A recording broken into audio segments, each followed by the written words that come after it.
For many neurodivergent students, the heaviest cognitive load of the semester happens before the syllabus is even handed out. It is called disclosure fatigue, the repetitive cycle of a student explaining their learning needs to every individual teacher they encounter. Take a student with a clinical label like ADHD or dyslexia. On this flowchart, that label travels from the diagnostic report to the teacher's desk, but it hits a wall before it can influence the lesson plan. A medical term alone provides no specific instructions for a busy classroom. This creates a communication vacuum. The student's daily experience remains siloed from the educator's pedagogical strategy. Without a functional bridge, the classification fails to inform the teaching. Closing this gap requires a shift in perspective. Supporting a learner means moving past the broad diagnostic category to identify the specific barrier-based adjustments that change how they interact with the material. The Bridge version 2.0 acts as a translation engine for this exact purpose. It is a strategic handoff system designed to turn a student's lived experience into actionable teaching intelligence. To genuinely support neurodivergent learners, institutions must move away from static medical files and toward a model of continuous practical support. The Bridge functions as a self-led advocacy tool. It bypasses clinical terminology, focusing on the operational reality of how a student navigates their coursework. This wireframe shows Step 1, the neurodiversity profile. Students select visual pills defining their operational style, highlighting assets like visual spatial thinking or hyperfocus. Step 2 addresses the environment. The system logs specific workspace friction, from physical background noise to digital layout clutter. Combining these cognitive assets with environmental triggers creates a high-fidelity map of the student's learning experience. Traditional accessibility checklists often provide accommodations that treat all students with the same label identically. This system focuses on the unique barriers an individual actually faces in their specific workspace.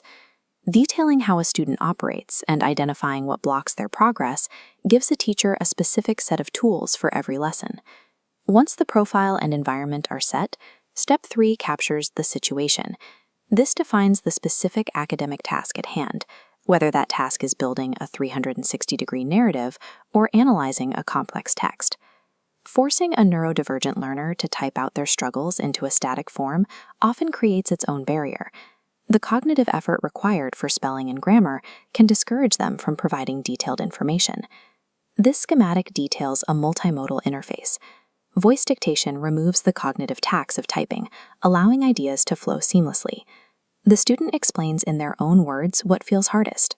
This creates a data trifecta: strengths, environment, and specific academic context. The back-end AI processes these inputs to generate a cohesive briefing.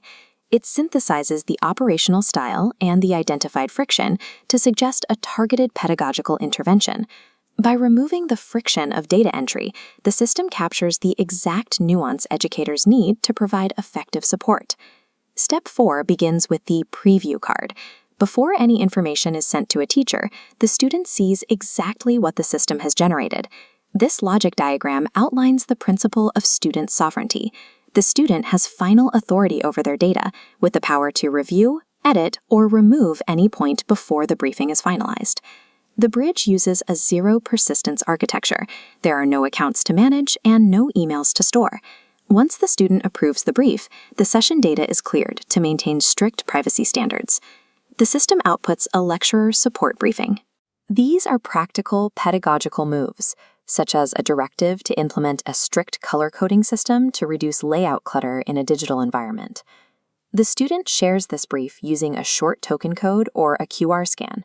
This allows the teacher to access the necessary adjustments instantly, even in a busy classroom or kitchen setting. The communication gap is closed. The educator has a plan tailored to the day's lesson, and the student's cognitive energy is no longer spent on the mechanics of self-advocacy. When the translation of needs into action is automated, the student's focus returns to the creative work they came to do.